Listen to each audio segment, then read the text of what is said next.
All right, you're here. Nice. Now, Okay. what do you see on your end? So on my end, I just see a black screen, and that's fine. Rod didn't want to do audio and visual. He just wanted to do audio. So that's perfectly okay. Okay, great. When that screen comes up, it'll be Rod himself. Very nice. Okay, that's perfect. So welcome to the Progressive Soapbox, Rod. Well, thank you for inviting me, Jamal. I appreciate it. Wish I could have joined you under better circumstances, but it is what it is, right? It is what it is. That's true. So, like I mentioned before, the family sent Rod a letter, essentially saying, let's call it a threatening letter, meaning that what he can say may be somewhat constrained today.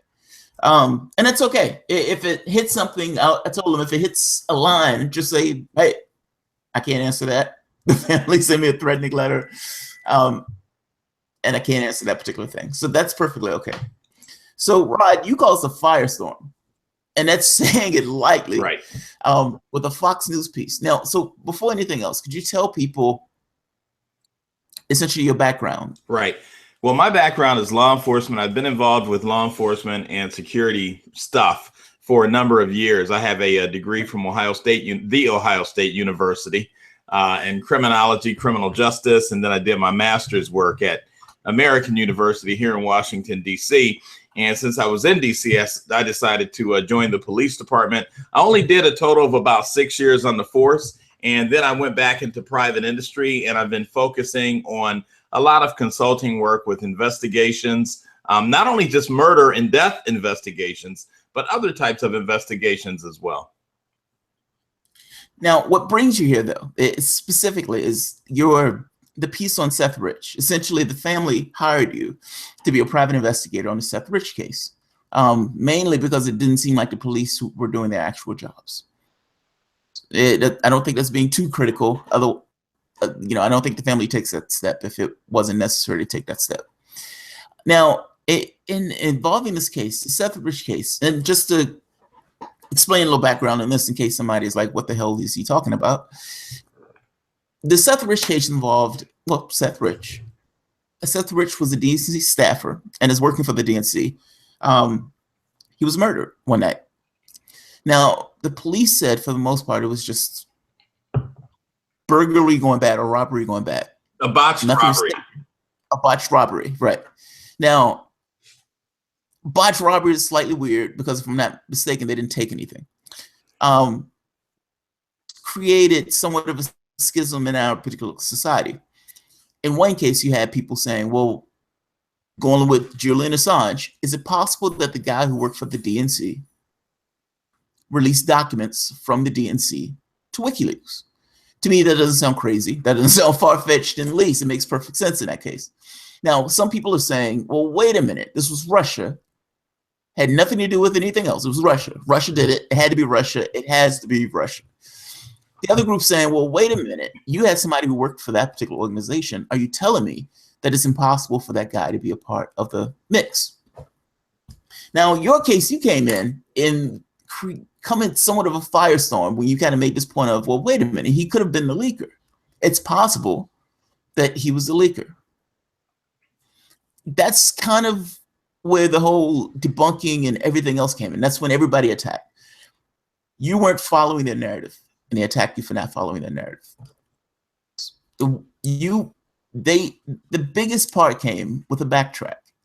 And I kind of want you to explain this in your own terms, not the media blitz and everything else that came out. What took place in regard to the backtrack, and why was there a backtrack in the first place?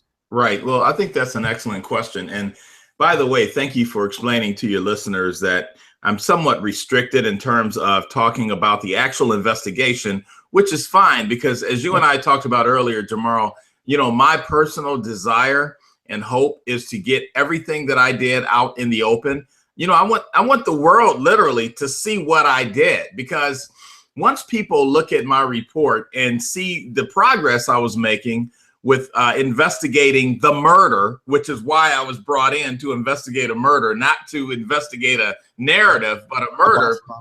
Once people see that, and if people ever had the chance to read my report, you know what they would say? They would say, aha, I see why this guy is making these statements, because it only makes common sense. But anyway, I came into the investigation, began the investigation, really just asking around and trying to find out if I could determine who was responsible for the murder.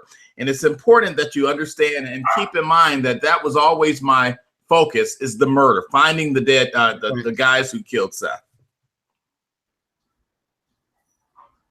No, right. No, I understand that. I guess what I'm asking is what caused a firestorm? Like, because look, at one point, I agree with you that to me, this is common sense. I think the Russia thing, everybody has a dog in the hunt problem. Everybody. Mainstream news has jumped on this Russia did it bandwagon. Uncritically taking the story.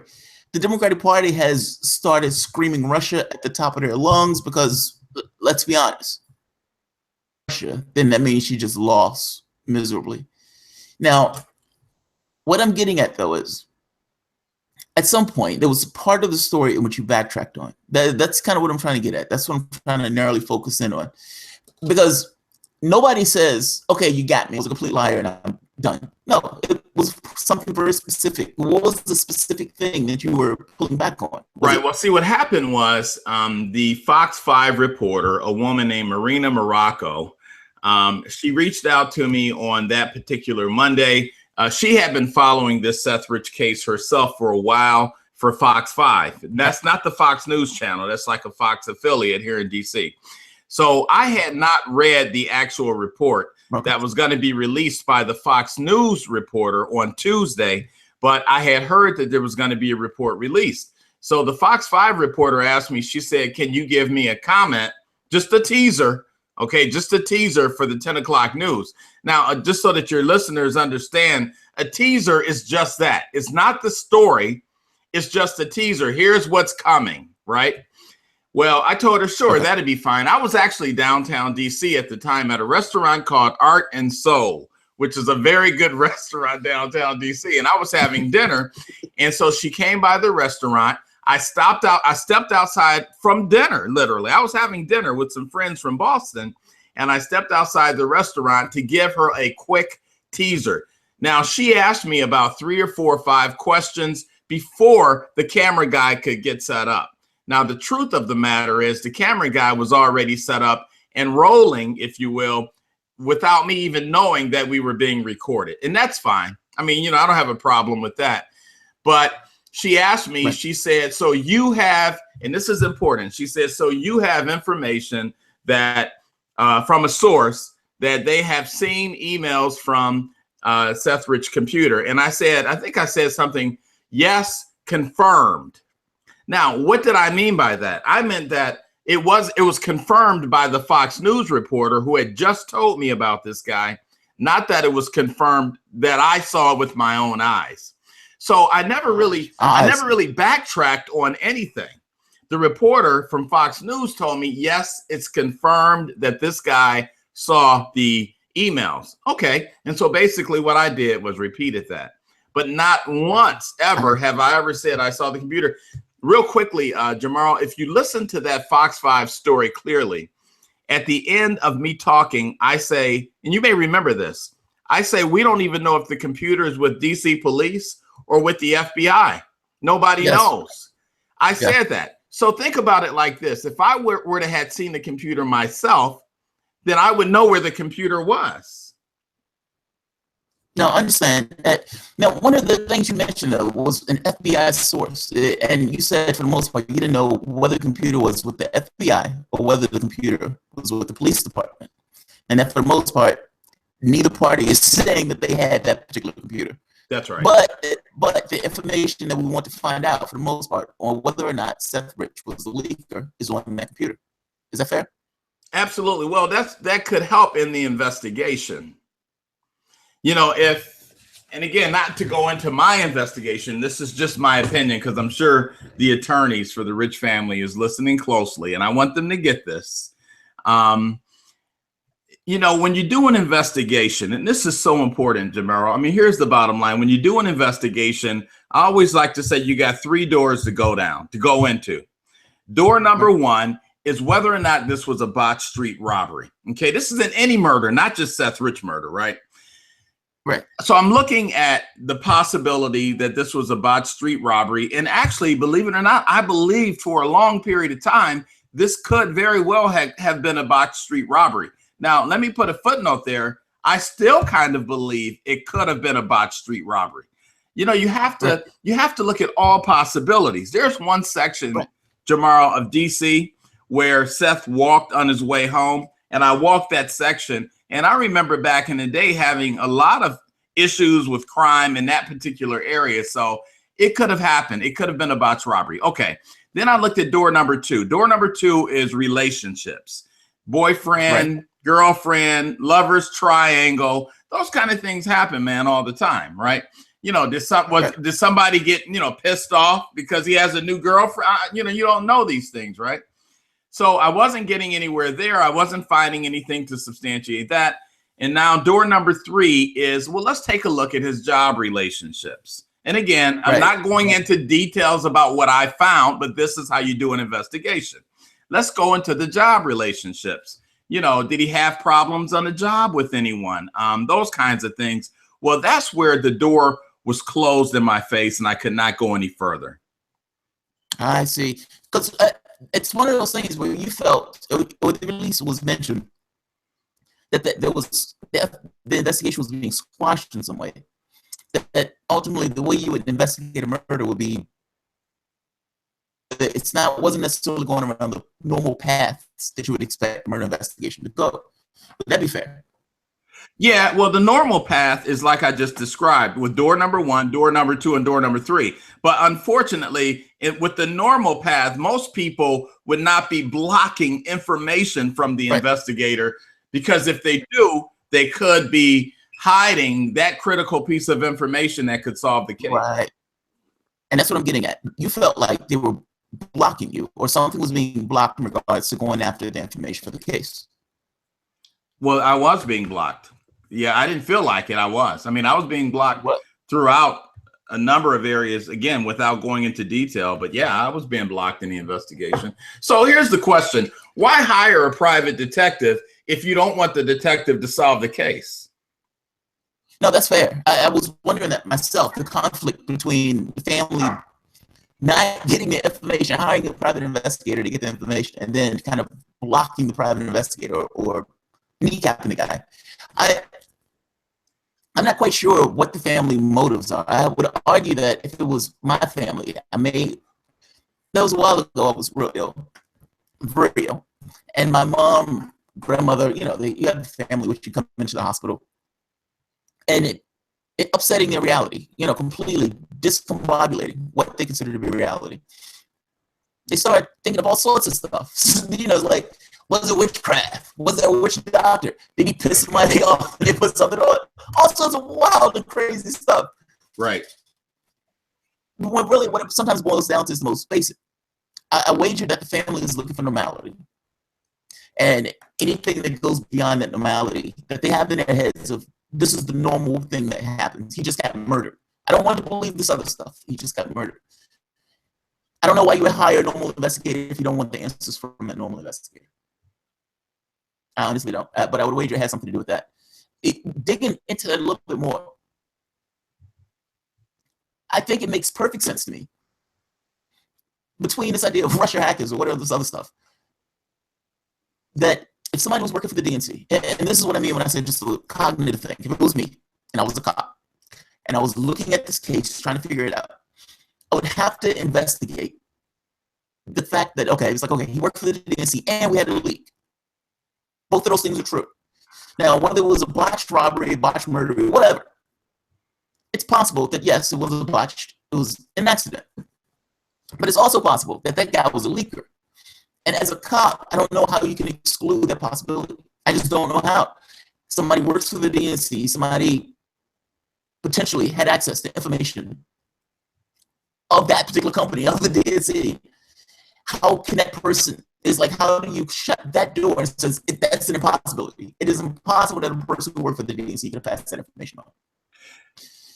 That stone is like, once you hit that stone, that next question is, okay, if it's possible is it possible he pissed somebody off and passing off that information? That just seems like some area that would have to be investigated. Well, let me say this. It just seems weird to me. Let me say this in regards to that, Jamal, for your listeners, because this is so important. And here's the real deal. If you take the narrative of the Russian hacking out of the equation, listen closely, take the Russian hacking narrative out of the equation, take any other political narratives you have out of the equation, and let's say you just focus on solving the murder, period. And let it lead you to wherever it leads, whether it leads to the Russians or whether it leads to the Koreans, wherever it leads. Let's say you do that. I think this case would be solved in that manner. Now, why do I think that? Because the entire time I investigated this, believe it or not, I never focused, and I know it may be some Republicans or Democrats sad to hear this or sorry to hear this, I never focused on emails at all. That was never part of my investigation. I was focused on, do we got some bad dudes running around DC with a gun shooting people randomly? But my investigation, wherever it leads to, regardless if it's Russians or not. You know what I honestly believe? And again, I don't know, I'll probably get in trouble for saying this, but even if, let's just say Seth was the leaker to the DNC or to WikiLeaks. See, in my mind, as a criminal investigator, that still doesn't mean that his death had something to do with that. Right. I made that point. I made that exact point. It's like you can have a situation of somebody being the leaker and getting killed in DC. Those things don't have to be connected. That's why I never connected the two. Right. Like I've heard people making this case of the DNC had something to do with it. And I'm like, how do you know? May or may not have been a leaker, and even if he wasn't a leaker, it's possible he could have gotten killed without anything having to do with it. Exactly. And see, if you think of it from that perspective, Jamal, then they will solve the case. You know, when I talked to the DC police detective, again, not going into detail, but he and I were definitely on the same page in terms of how this case should be solved. He wasn't focused on emails, and that's a good thing. Because what he was focused on, he was focused on solving a murder. Now, if it leads to the email, then so be it. But he wasn't focused on emails, and nor was I ever focused on emails. But I do think I was getting close to finding out who the murderers could have been. I do, without the emails, I'm thinking. See, this is new information. Without the emails, I think I was getting close to figuring out who could have been responsible for his death. Now, the fact that you're saying, okay. The fact that you're saying that without the emails, you feel like you were closer to figuring out who was responsible. So if it wasn't a random person, it's like, how can you say that if it was a random person? Meaning it had to be something affiliated with something. Does that make sense? Like, no, it does make sense. It makes plenty sense. And there is something that I came across, and I shared it with the police department. I can't share it with you now because of that order I got, but there is something I came across not related to the emails. Now, I know some people may be disappointed to hear that because of their political motivation, but remember, I'm not in this for any political motivation. I shared what I had with the police detective, and he was like, wow, this is good information. And guess what? It had nothing to do with the emails. Okay, so that's fair then. So can I ask this question? By saying it has nothing to do with the emails, you're essentially saying it has nothing to do with the DNC. Is that fair? Well, no, that's not fair. Come on, put your investigator hat on. Okay, it may have. Well, I don't know if it has something. I don't know if it has something to do with the DNC because I never got that far. That's right at the point when I was stopped. But if they check out this information that I came across, and I don't think I was supposed to come across this, but I'm an investigator. That's what happens when you're an investigator. Right. That's your job. That's what you do. Yeah, I came across this information, was not related to the emails. I immediately gave it to the DC police detective because I think this information holds the key, and I don't think it's in the emails. But I know that's kind of dancing around, Jamal, and I apologize. I just got to be careful because I know that these attorneys are listening, waiting for everything I say. You know what I mean? No, I understand. Okay, let me try to ask it this way. The emails themselves were the emails with this idea of connecting Seth Rich to WikiLeaks, meaning Seth Rich sent emails to WikiLeaks with information for the DNC. That's the whole thought behind those emails. Now, whether those emails exist or not, let's put that off the table, because what you said had nothing to do with those emails. So we can take that off the table. So it becomes, what other incentive could there be to be pissed enough to murder this guy? Because if it's some random murder, there's no way for you to know. Like some Bob Top just murdered him, and Bob Top went home, and we have no connection between Seth and Bob Top because Bob Top was just out for killing somebody. So the very act of the question, of the very statement itself, means that there had to be some organized unit involved. At the very end, you don't even need a person at this point. You're just talking about a unit. It also means that there was something else other than the emails that would be in some way responsible, because again, without it, you don't necessarily have the connection with the emails. The emails is a straight connection. I'm angry he sent the email, so I am clocking him over the head. Right. But the case that you're making is, well, I found something. I found something that gives me some indication of who this person or this organization or this group can be. Oh, okay, fair enough. You can't go into it. Fair enough. Fair enough. No, so basically what I'm saying is that, yeah, I came across something that any good detective would say, aha, let's go down this path. Now, and all I'm saying, because I can't go into detail, but all I'm saying is that what I came across had nothing to do with emails, but it could lead to finding a murderer. It won't help on the narratives that people want to have with the politics. It won't help that at all. But what it will help is solving a murder and finding the murderers, which, remember, is all I ever wanted to do anyway. No, I understand. Is it fair to say, though, that the narratives, whether it's Russia or whether it's the DNC, both of those narratives, it sounds like you're saying, aren't true? That ultimately this particular piece of evidence, even though you can't tell me the evidence, for the most part exonerates the players. No. Is that fair? No, I wouldn't say that. See, you're going too far. In an investigation, here, let me school you. Okay, go school me. In an investigation, you don't want to jump to conclusions, okay? Now, I come across this piece of evidence. You have to do what we like to say, work that evidence. See where it leads you. Now, remember I said earlier, I was stopped at that point as soon as I found this evidence. But I don't know where that evidence, Jamal, is going to lead. It could lead. It could lead to the DNC. It could lead to WikiLeaks. I don't know. I hadn't got that far yet.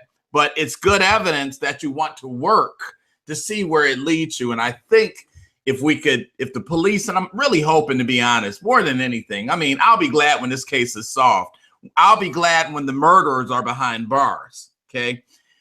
I really hope and pray that the detectives in D.C. will really take a look at this evidence I gave them. And I think they will, because this evidence, I think, could lead to a murderer.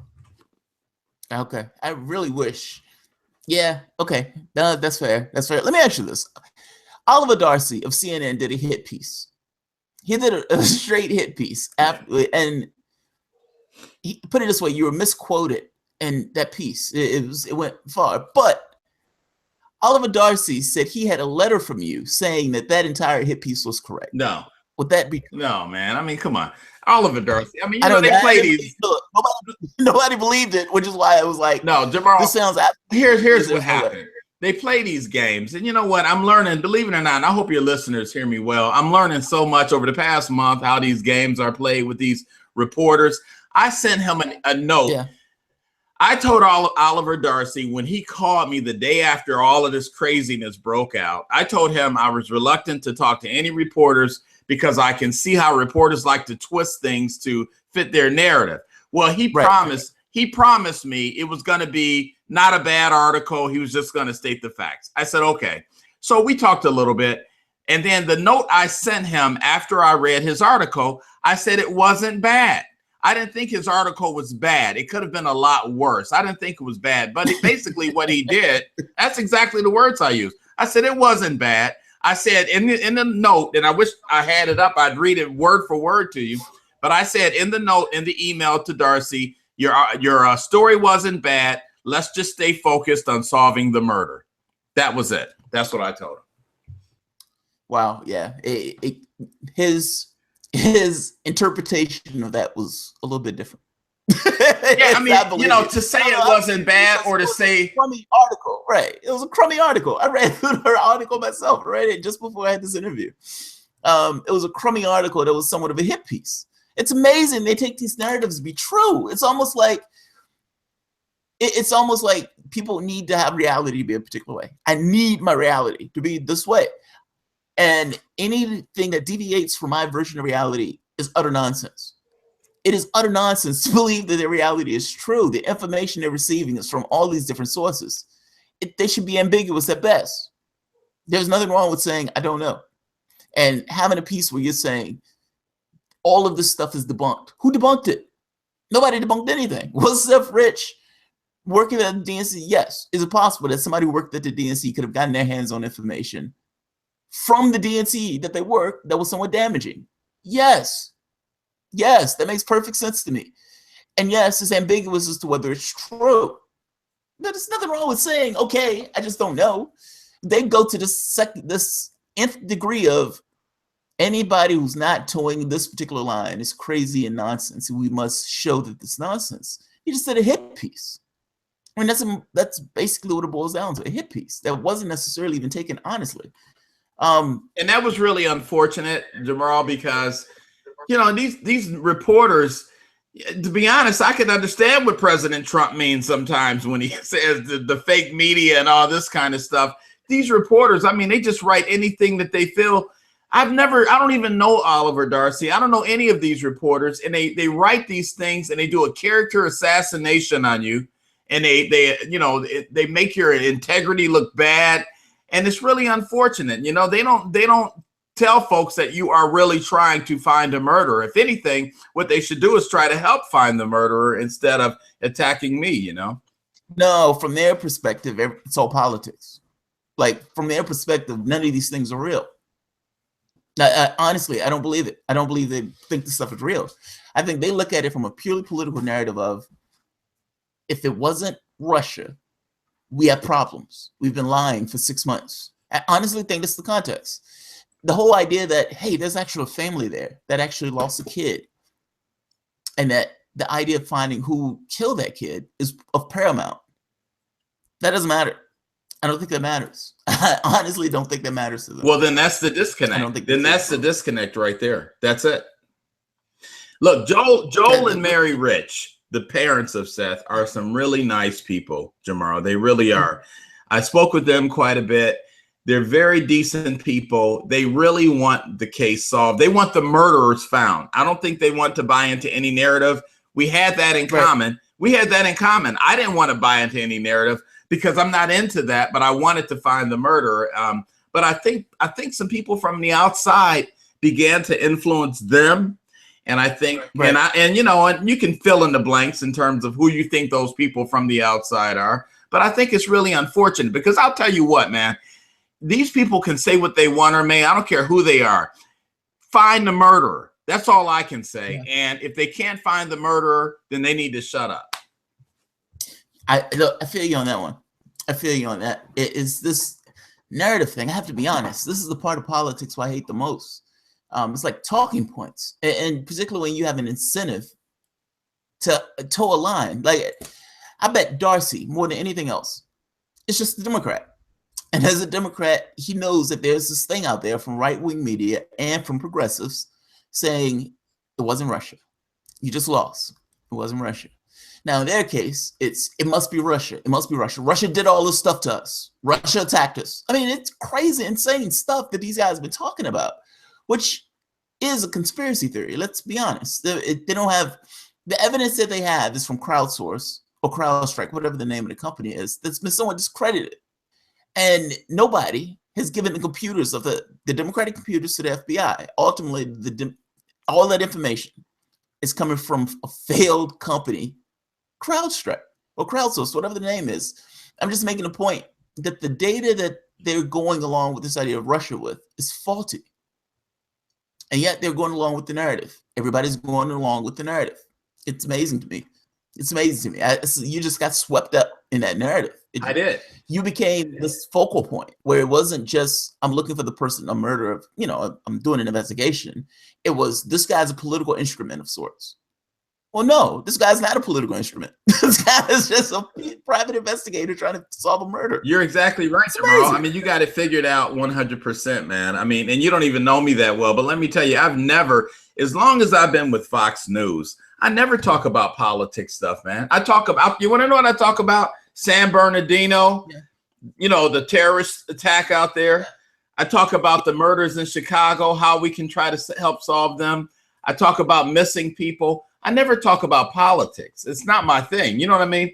There's plenty of people to talk about politics, but I guess that's just like you said, if you don't fall into their narrative on either side, then they don't have a need. They get pissed. Yeah. Yeah, they get pissed. The wild part about this is Julian Assange. Let's be honest. Julian Assange is the wild card. Julian Assange came out and said very clearly it wasn't Russia. In addition to that, Julian Assange put out, a $20,000 reward for the guy. He'd been putting out one thing after another on tweets. Now, everybody else looks at that. Julian Assange is a perfect record. Honestly, he has a perfect record. And WikiLeaks has to have a perfect record. The moment WikiLeaks comes out with something fraudulent, they will be attacked and undermined completely in any and everything they put out. So he's extraordinarily careful in the things that he says. He doesn't want to be found out to be a liar. Julian Assange set himself on fire talking about Seth Rich. And we're totally to believe that the narrative that these guys that came with Russia is truthful. That I would have put it this way. I would err towards the side of Julian Assange. I would err towards the side of Assange. And if Assange is saying, in his coded way, that Seth Rich was the leaker, and again, making this point that Seth Rich is the leaker or erring towards that side doesn't necessarily mean he was killed by the DNC. Doesn't mean Hillary Clinton or Bill Clinton choked the hell out of Seth Rich. It just means that this person leaked information that was true about the DNC. That's all it means. Whether he was murdered for that particular thing is separate and distinct. And I have to be honest, it doesn't matter to me because ultimately that's a criminal investigation matter. I care more about the leak itself. And so, well, I totally agree with you on that point. I think that's the most salient point of our discussion tonight. Because again, I think what people will be talking about after this discussion, Jamaro, is the fact that I said that I think there's evidence out there that does not point to the emails that could help find a murderer. Now, it'll probably be breaking news tomorrow or something that I said this. But see, why would I say that? Because I'm not focused on emails and narratives. I'm focused on finding the murderer. So that's the truth. And like I said, the good news is I've given that information to the DC detectives and hopefully they're moving on it. I think they are as best they can. Okay. And I'll ask this one question, which I know is going to hit the line. That new data, that new evidence that you have that you're giving to them, it has nothing to do with the emails. Now, because it has nothing to do with the emails, I still say if it was emails, it would represent that would have to take that stone for the DNC. But let's say nothing to do with the emails. But you're saying it's pointing to somebody. And I still make this point that in order for it to point to somebody and somebody who's definitive, where you can point your finger at the guy or the person or the group or the entity, whatever, it has to be somebody who's not random. If it's somebody who's random that you don't necessarily know, just Bob Taub had just got out of McDonald's and he was pissed because his fries wasn't in the bag. Whatever right. That is. Right. If it's pointing to somebody, let me ask you this: who is it excluding? How about that? That's a better question. Yeah, because that's a good right. That's a good question. Put your investigator's hat back on, though. In an investigation, you can't exclude anything or anyone until the bad guy is behind bars. So there is no one that's excluded. Anybody could be included. But what you have to do, again, you have to work that information to see where it leads you to. It may lead to emails. I don't know. I haven't gotten that far with it. I just came across this last bit of information right before the family put the brakes on me. But it could lead to emails. It could lead to a previous car he bought. It could lead to anything. You know what I mean? But I don't know where it's going to lead to. But that's why you have to work that information. I understand. So the additional information is not so much that it points a finger to somebody and says, this is the guy. More so that it gives more context to the case itself to help you say, okay, this is the guy. But it has to be massaged in some way in order to get the data or to get the actual person involved. Right. You got, is that true? Is that fair? Yeah, you got to work that information. What do I mean by that when I say work it? You got to take that data, that information that I got, and you got to say, okay, let's see where this leads. Let's contact this person. Let's contact that person. And now you start bringing in information to try to identify a person of interest. I think, and again, this is just my opinion for the attorneys that's listening, because I'm sure they'll slam me for this, but I think, well, they will, man. I mean, they're so, hung up on wanting to sue people. It's ridiculous. I really wish they would spend that time in helping me find the bad guy. But I think that this piece of information, and I know the detective thinks this, may hold the clue to who killed Seth. It's going to point us in the right direction. And again, I want your listeners to know it may not be, it's not emails. I can tell you that is what I found is not emails, but it could lead to emails. But at this point, as far as I got, it's not emails. Now, are you still currently working the case, or is that done? That's done on behalf of the family. Now, I've had other entities reach out to me and ask me to continue working on the case, not for the family, but for those entities.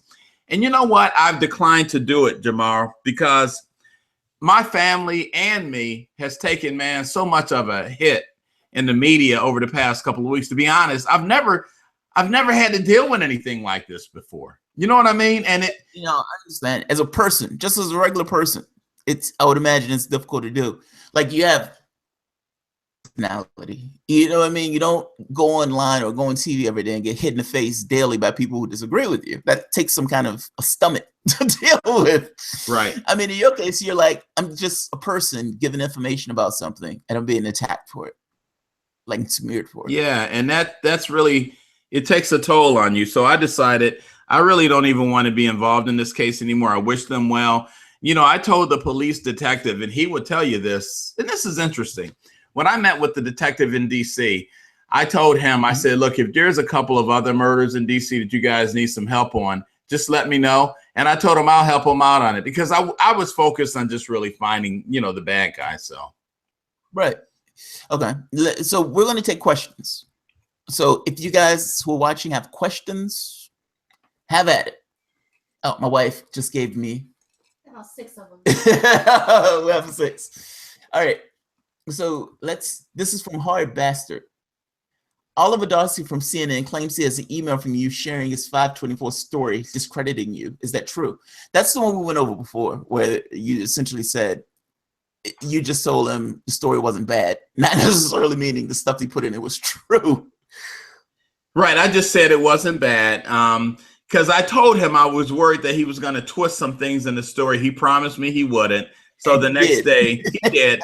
But the next day I told him it wasn't bad. I said, let's just stay focused on finding the bad guy. That's what I told him. I'd be more here's the thing. I'd be more than happy to share that email with any of your listeners if they want to see the actual email. Again, I have nothing to hide. So I'd be more than happy to show that to them. Yeah, I would say share it. Put it this way. I'm greatly skeptical of Oliver Dorsey's credibility. So yeah, I would say share that email. Tell the truth, shame the devil. Adam Turner asks, has Rod seen any street camera footage? Good question. Now you're putting on your investigator's hat when you ask that question. So that's a very good question. I went looking for street footage, video footage. I could not find anything along the route. I did talk. Well, I can't tell you exactly what the detective told me in DC, but they have looked for video footage as well. Okay, here's another good one for Thrasis. Was the laptop taken, especially if it's not on site of the attack? How and when was it obtained? Okay, she's asking, why did they take the laptop in the first place? It wasn't in the attack. If they're saying that this was a botched robbery, all right, fair enough, it's a botched robbery. What the hell does a laptop have to do with the robbery? I think that's a good question. I don't have the answer to that. I have no idea why. What do you need the laptop for if it's a botched robbery? Yeah, that's a damn good question. That's a damn good question. I wish I would have thought of that one myself. So someone else, Kay in Maine, are there 9/11 calls from that morning? Aren't the police legally bound to release them? If no 9/11 calls, the Roberts and the Mullins actions are suspicious. Okay, so I guess she's saying, are there 9/11 calls for that morning? Meaning when somebody found the body, somebody found somebody laying here dead, did they call 911? And if so, why wasn't those calls released? Yeah, I really don't know. You would think that they would be released. But here's a better question to ask. On every shooting situation, anytime there's a victim, and again, this isn't just Seth Rich, this is any shooting situation. We teach police officers when you arrive on the scene, there's two questions, Jamaro, that you ask a victim if they're still alive. Okay. Right. Number one, do you know, man, who shot you? That's the first question you always ask the victim, because see, you don't know if the victim's going to live or not. So you always, when you roll up on the scene, you say, do you know who shot you? Right. And if they know, believe it or not, a lot of times they'll say, yeah, he, such and such shot me. You know, we've been beefing for a while. That's normal. Right. If they don't know who shot them, then you say, what did they look like? And the reason you ask them on the scene that is so that you can immediately get what we call a lookout out on the air, because you got units in the area. So you want to, the first officer on the scene, get that lookout and broadcast it on the air so the officers in the area can start looking for the suspects. I mean, that's just 101, police investigation 101. That information was never released to us in terms of that lookout. Well, that's critical. I mean, that's critical. Yeah, that's so he was alive when they rolled onto the scene. Alive and talking. That's amazing that they wouldn't ask those questions then. I mean, if that's just protocol, you would think that they would say, hey, do you know who shot you? Why, you know, what happened? What happened? What happened? If he's alive, he's conscious, he's talking. What happened to you, Seth? That seems like the most natural question in the world to ask. Or what did they look like? Or what did they look like? You know? Right. I mean, how hard is that? Was it two black dudes? Was it two white dudes? Was it a black dude and a white dude? I mean, give us something. Yeah, so we can start looking for them. It's just, you know, did they wear hoodies? You know, did they have on blue jeans? Did they have on shorts? I mean, these are basic questions, you know? That's how we catch suspects. And, okay, now is the police department saying they didn't ask those questions? No, well, they told me they can't tell me. What? What? Can't tell me, no. Are you serious? I don't need to know. That's amazing. Yeah. That's amazing. That's absolutely amazing. You would think that would be the most, normal thing in the world. Let me see. Who gave you the worst? Okay, the bullshit man. I love bullshit man. He's awesome. Who gave Rod the worst experience in mainstream media? Meaning, who raked you over the coast the worst in mainstream media? You know, it's hard to say. I would say Fox 5 in DC. Believe it or not. Really? Yeah, really? That reporter, Marina Morocco, man, you know, this is what I call deceptive editing. She edited that story that first broke that night before the Fox News story came out. Right. And it really made it sound like I knew firsthand about the emails connection. And that's not what I said. But if she would have played the whole interview, then the viewers would have been able to say, oh, okay, he was talking about someone else saying the emails. But she only played just that one, I think it was like 10 seconds. And it made it sound like I knew firsthand, but that wasn't the deal. So honestly, I think she was the absolute worst. Okay, that's fair, because she essentially started the whole thing then. I mean, essentially the firestorm that was created was based upon how she edited that information. Yeah, and it really made me look bad, because what it made it seem like the next day is like I was backtracking. See, that's where the backtracking came in. It made it seem like I was backtracking when in fact I wasn't backtracking, because I never said those things in the first place. I see. I mean, and I looked at your story for Hannity and I looked through the other stories. Yeah, it didn't look like you were backtracking on those stories. I mean, ultimately, like you said, it was more so the way she cut it than anything else. So one person asked, did you ask any of his coworkers questions? Did you get the opportunity to question some of his coworkers? No, they wouldn't let me talk to the coworkers.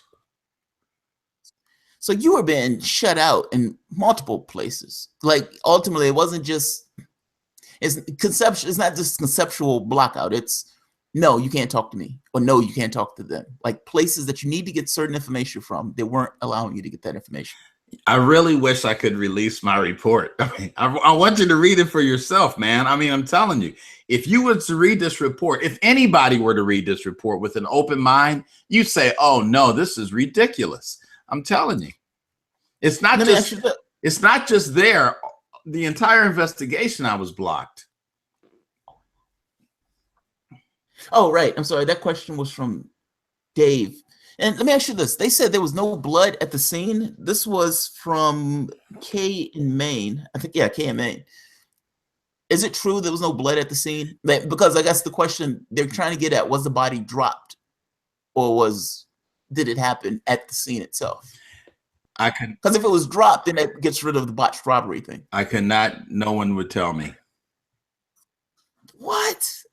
This is amazing. Can't give me that information. You're the private investigator for the family, and in one instance after the next of information that's required that you need in order to solve this particular investigation, or at the very least get to the bottom of something, to give some information back to the family at every turn. Yeah. There was something that happened, and again, I got to be careful what I say, but there was something that happened earlier in the day that Seth was shot, and I tried to get information on it, and I was told, can't tell you. I mean, all right. Wow. Okay, so this is 8 to 9. Did DC police, can't get it out. Did DC police really tell you that they were told to stand down? There was a police investigator that I know, and he shared with me that the police department was told to back off this investigation. I promised him I would go to my grave not telling anyone who told me that. And I'm a man of my word, and that's why I've never released his name, and I never would. Because you know what, we joked about it. If I were to release his name, he'd be destroyed. His career would be destroyed. I'm not going to do that to him. But that's what he told me, and I believe him. Wow. That's amazing. That's amazing. I'm looking at some of the questions that people are asking. They're uber interested in this particular case. Come on, guys. You can ask some more questions. These are actually really good questions. People are saying, we think he's the leaker and all this other stuff. Let me ask you this. Do you think that the DC or the Democrats, or some institution in Washington that has a particular narrative in mind would have the capacity to push the police to do something, or would the police stand with a certain amount of integrity and just say, well, look, we're just here to do the case? Yeah. I honestly don't know. I honestly just don't know the answer to that. I guess anything's possible, but I don't know, Jamaro. Okay. Fair enough. It just seems strange to me. That's all. It just seems very strange to me. I just have this feeling that if this had nothing to do with Democrats and Republicans, if there was nothing else, if this case was done in a vacuum, you would have access to each and every one of those people to ask those questions. Hey, what did he say when you got on the crime scene? What did the people look like? Did he say who knew who it was? I mean, those just seem natural. Was there blood at the crime scene? Who called 911 in that particular case? It's just one question after the next. It just seems natural as natural can be if somebody hires a private investigator in order to find that information out. That's all. I'm just blown away to the degree that they if you have a victim of a shooting Again, the first thing you ask that victim is, A, who shot you? If you don't know, what did they look like? So you can get that out over the air. That's in DC, that's in Chicago, that's in LA. Every cop does that. You got to get the lookout out over the air. And that's why you asked that question. Now, Bullshit Man asks about the guy you said, okay. He said the guy who said he spoke to Seth after he had been shot. He said video of him speaking at his memorial. Deborah Walsman Schultz was there. So I guess he's saying whoever it was that talked to Seth, because let's think of it this way, just conceptually. Somebody is shot. Somebody is on the ground at a particular time. Now, people may have come to his help or whatever, but somebody sees him. Seth is still awake. Seth is talking to somebody at the crime scene. That person maybe calls 911. Now, at the time that 911 was called, Seth was talking to somebody at the crime scene. So the question, and that person spoke at the funeral. Now, did you get the opportunity to talk to that particular person? No. Have you seen the autopsy? No. This was from Can't Adam see it. Turner. Can't see it. I was told I don't need to see it. Is that what you were told? I don't need to see it. You don't need to see this. I know you're a private investigator, but you don't need to see this. I don't need to see the autopsy report. I found this to be amazing. I have to be honest. I found this to be amazing.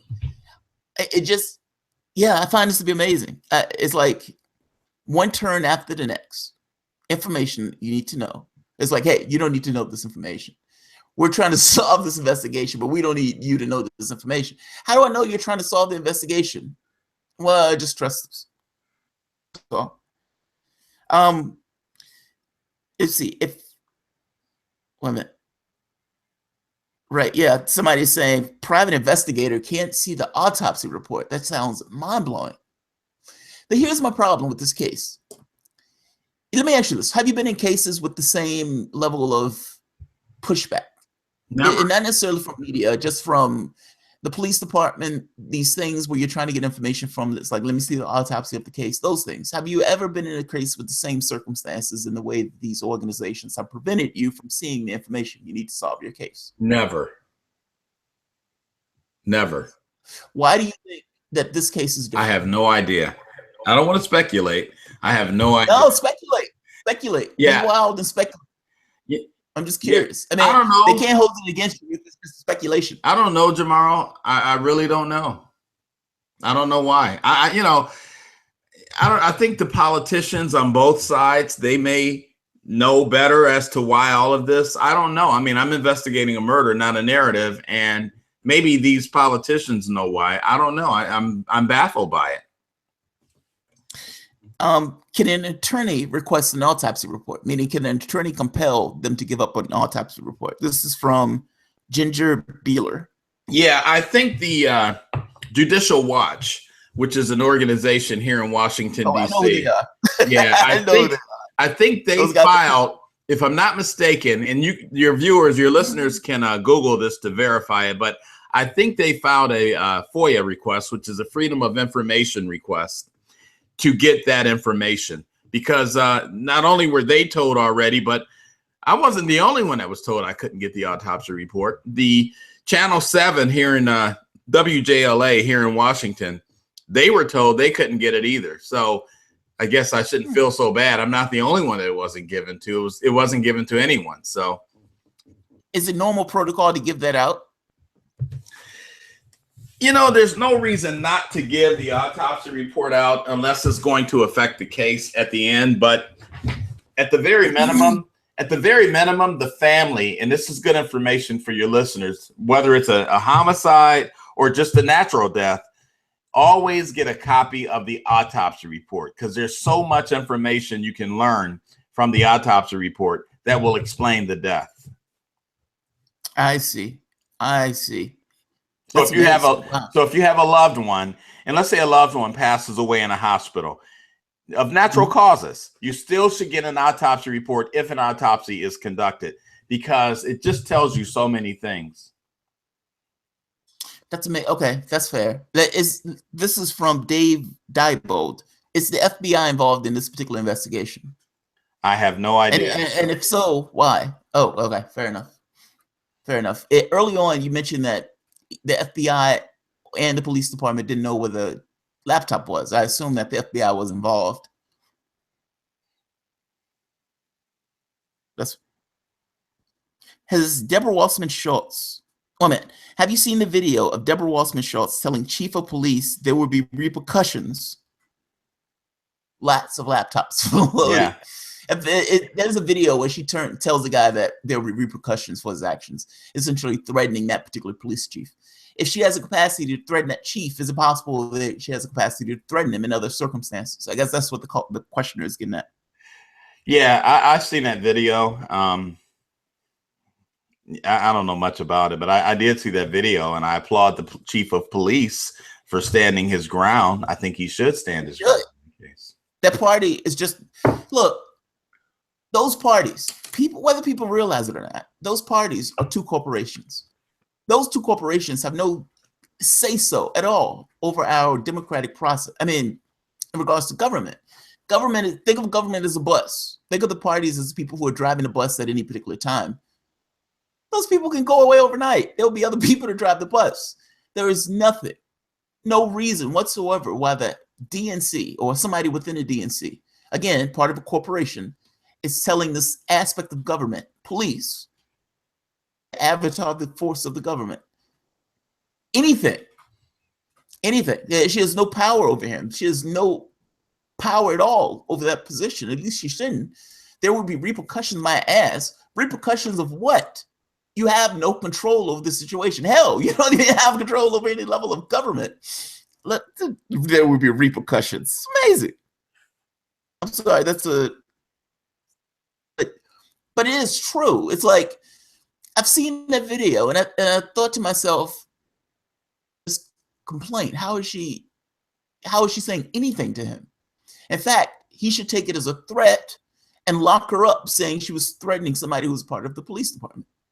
That's what I would do. I'd be an asshole about it. Bullshit Man asks, what is your opinion of George Webb and Jason Goodman investigation and George Webb naming Seth Rich's murder? Yeah, I don't know those guys personally at all. So what I do know about them is only what I've seen on, social media, just social media. And I have met George Webb. He seems to be a very nice guy because he interviewed me once, him and Jason Goodman, really nice guys. I like both of those guys a lot, but I don't know them personally. Right. I don't have an opinion one way or the other.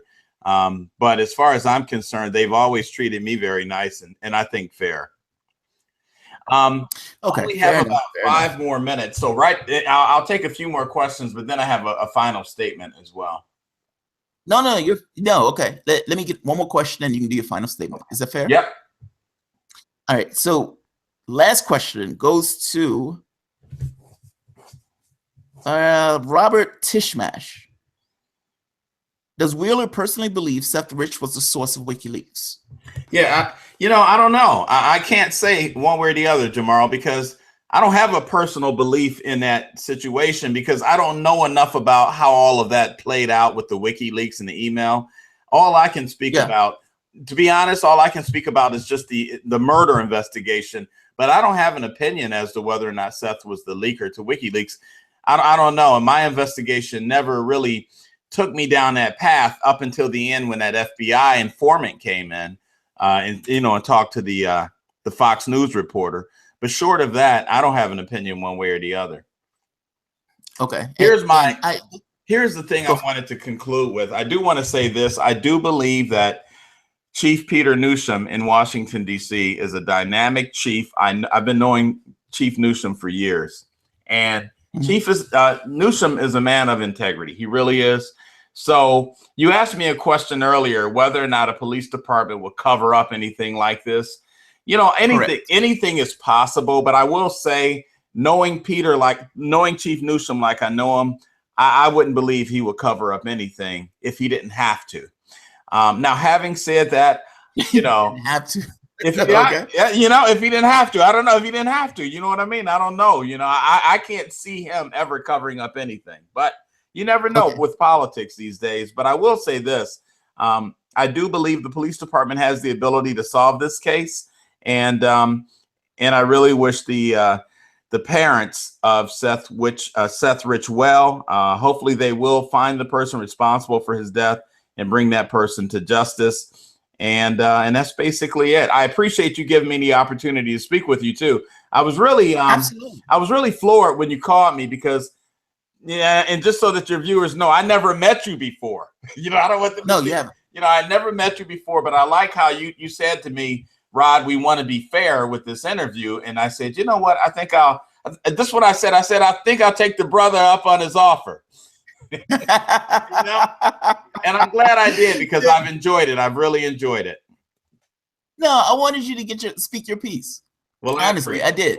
I was like, this guy has been vilified in the media, and nobody says, I'm a complete liar, I'm going back on everything. It was like, what specifically is the story? What specifically did he go back on? What specifically was he talking about? Let him have his piece. Let him speak. I appreciate you coming on. I honestly do. If you ever want to come on for any particular reason, you have my information, just hit me up. All right. Well, thank you so much, and you take care of yourself. Thank you. You too. Be safe. Thank you. All right. Yep. All right, guys. That was Rod Wheeler. I think it was a decent interview. I tried to ask everything I've thought of, questioned, or came up with. And he answered those questions on, to the degree he answered those questions. He said in the beginning that there were certain things that he wasn't able to answer. Fair enough. Explaining that there was evidence that he gave to the police that could help point the way to the person who did it, or person or institution that did it, providing that information gets worked. News. That's real news. I wish he would have shared it. I tried to get more each time on the question, like, can you tell me who it's not? It's like, come on, I'm trying to exclude people to figure out who the hell you're thinking of. Yeah, I did my best. If it was something I missed, it was something I failed on. I tried to think of anything that I could think of. I tried to dig into the information that was given. I tried to push against the narratives or push against the limits that he was willing to go. Yeah, you can evaluate the interview itself. So you can evaluate it. All right. I'll leave it at that. If you enjoy the content, feel free to share, like, subscribe, but you can always support the work through Patreon. And just one more point. Oliver Darcy is full of shit. One more point. He's full of shit.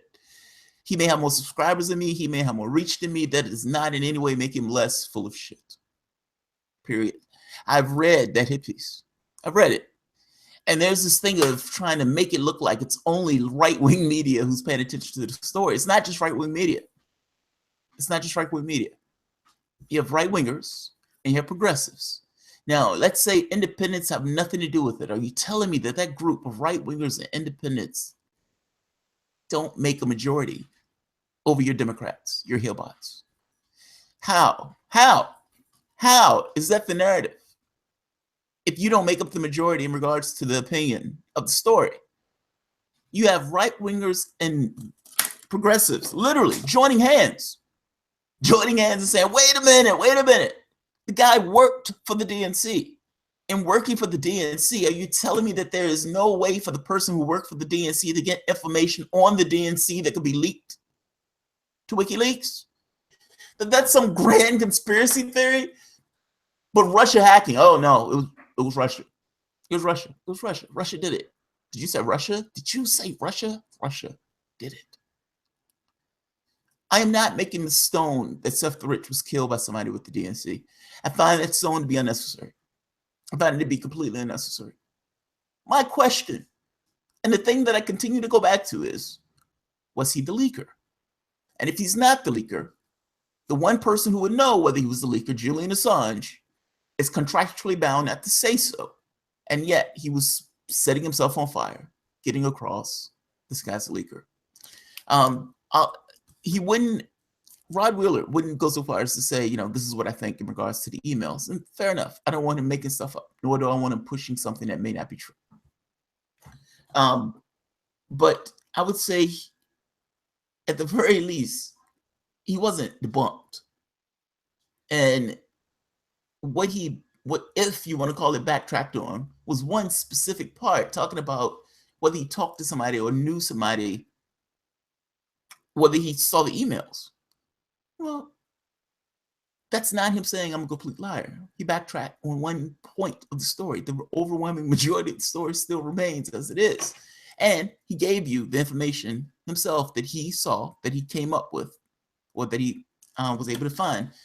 He also kind of got across this thing where he was blocked throughout his investigation, which is somewhat weird. The family member or the family hires a private investigator. That private investigator goes to get information on the case. In one instance after the next, he was blocked from getting that information. That's peculiar. He said himself, I've never done this, or I've never had this situation where I was blocked getting information. That's peculiar. I leave it at that. I hope you guys enjoyed the interview. I'm hoping to get more people in to interview because I have to be honest, I like interviewing. I actually like it.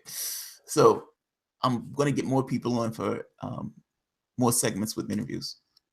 I just like it. I think it's free flowing, particularly when you get somebody where you disagree with. You guys are kind of going at it. I like it. All right, guys. If you enjoyed the content, feel free to share. I think I already said that. Have a good night.